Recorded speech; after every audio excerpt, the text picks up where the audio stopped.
everyone, welcome back to another Python tutorial. So before we start today's lesson, let's revise on what we did last time.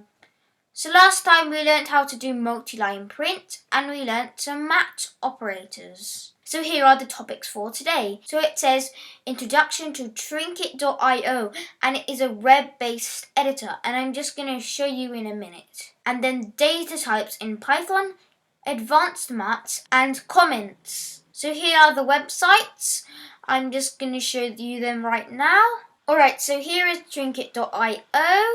So the first thing you have to do is scroll down. And then you can see some code over here.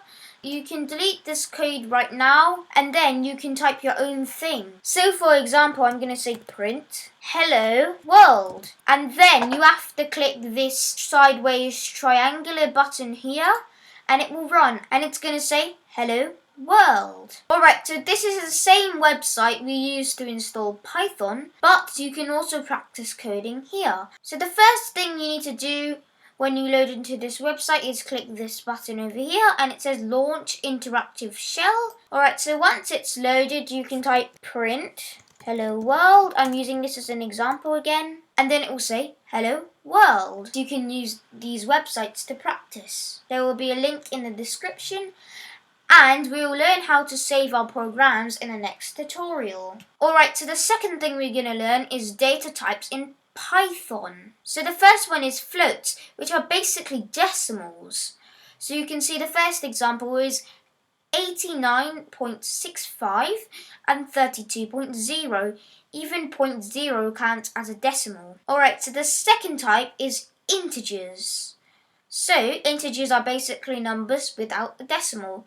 So it can be positive numbers, it can be negative numbers, and it can even be zero. So there's strings, and this is basically text in quotation marks. So if you write print hello world is a string because it's in quotes.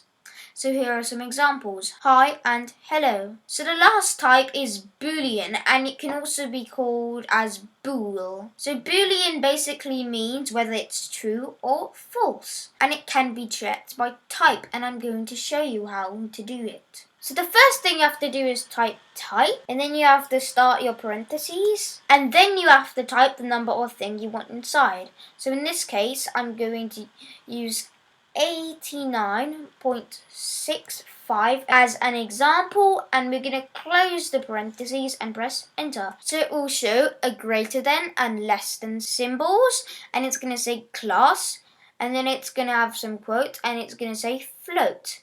So let's just use some other examples. So this will be an integer and it also can be referred to as int. Alright, so when you do type and then it's a string, you have to put quotes and then the string you want to say. It doesn't work without it. Alright, so when you write true or false, the first letter has to be a capital and the class is a boolean. Alright, so now we're going to learn some advanced maths. So the first thing we need to do is floor division. So it always gives an integer as an answer. So 7 floor 2 is 3. What that basically means is if you do 7 divided by 2, that's 3.5, but it basically just removes the decimal. So the second one is modulo, and it looks like a percentage symbol. So 11 modulus 3 is 2, because it always gives a remainder as an answer. So 11 divided by 3 is 3 remainder 2. And 2 is the remainder, so it will only show the remainder. Then there's an exponential, which is basically 2 multiplication signs. So there's 2 exponential 3. So that basically means 2 to the power of 3. So 2 to the power of 3 basically means 2 times 2 times 2. So it's timesing itself 3 times. Alright, so we are going to try these questions. Alright, so first let's try 14 floor 4 and the answer is 3. So then we're going to try 100 modulus. Modulus is basically shift 5 if you don't know, then 9. So the answer is 1. We're going to try 3 exponential 2 and the answer is 9 because it's going to do 3 times itself 2 times. So 3 times itself 2 times is 9. And it's basically just 3 times 3. Alright, so now we're going to do comparison operators. So comparison operators basically means we are comparing two numbers. So I'm going to read you through the text. So this is an equal to sign, except we have to do two equal to signs. So an exclamation mark and an equal sign basically means not equal to. So this is a less than symbol, and this is a greater than symbol. A less than symbol and an equal sign basically means less than or equal to. And the greater than symbol and the equal to sign basically means greater than or equal to. And remember, the output would always be true or false. And some of these are incorrect, so we will either say true or false. Alright, so let's try these. So 4 is equal to 7. Let's see what happens. It's false because 4 is obviously not equal to 7. So now let's try 6 is not equal to 6. And I'll say false because 6 is the same as 6. So now we're going to do 9 is less than 3. That is also false because 9 is supposed to be greater than 3. So now we're going to do 8 is greater than 2. And then we press enter. It's true. So the next question is 11 is less than or equal to 13. That is true because it's either less than or equal to, and in this case it's less than. So the last question is 17 is greater than or equal to 17. That is true because 17 is equal to 17. Alright, so now we're going to do logical operators. So I'm just going to read you through it. So AND returns true if both expressions are 2. OR returns true if either expression is true. NOT reverses the result. And this may seem complicated, but I'm going to try these questions and you will understand. And again, the output will be either true or false. Alright, so let's try the questions. So 4 is less than 7. And 5 is less than or equal to 3. Now let's see what happens.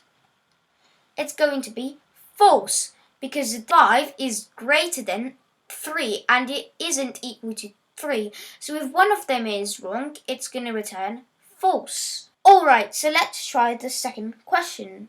So 16 is greater than 19 or equal to 19. Or 12 is less than 21. So let's see what happens. It's going to be true because this one isn't true, but this one is true. So if at least one of them is true, then it will return true. Alright, so let's do the last question. So I'm going to type not first, and then we're going to do some parentheses, and then we're going to type 14 is less than or equal to 15. And 26 is greater than 22. And we're going to close the parentheses. And now let's press enter. So it's going to be false. I'm going to explain why. So this is correct. 14 is less than 15. And 26 is greater than 22. But why is it returning false? That's because it says not here. So not basically reverses it. So if it's true, it will make it false. And if it's false, it's going to make it true. And it can be or inside here as well. It doesn't have to be and. Alright, so the last thing we're going to learn today is comments in Python. So the hashtag symbol is used for adding comments in your program. The benefit of this is your program becomes more readable and it can let you know what a particular section of code means. So for example, if you write like maybe 100 lines of code and you want to quickly go to a section that you have an error in, if you add a comment that will tell you about what that particular section is about, you can easily find it. So for example, following is the code to print a multi-line print, and it won't count that because it's in a hashtag, and Python will recognize it that it doesn't count as the actual code. So it says print, I am 11 years old. Basically, the last video I recorded was a few days before my birthday, and when I'm recording this, it's a few days after my birthday, so I now just turned 11. I like to eat spicy noodles, and I love coding. Alright, so if you type this without commenting and we press enter, it will be an error because Python doesn't recognize this. Alright, so I have typed it out again, and this time if you do a hashtag, it will turn the rest of the words red. So now we're going to press enter. So as you see, it won't do anything because we're not asking Python to do anything. We are just letting ourselves know that the following code is a multi-line print. And we learned that in the last episode. So now we can type the multi-line print. Alright, so we're going to press enter, and then it will show our multi-line print. Alright, so that is it for this Python tutorial. I hope you enjoyed. Thank you for watching, and stay tuned for more, and bye!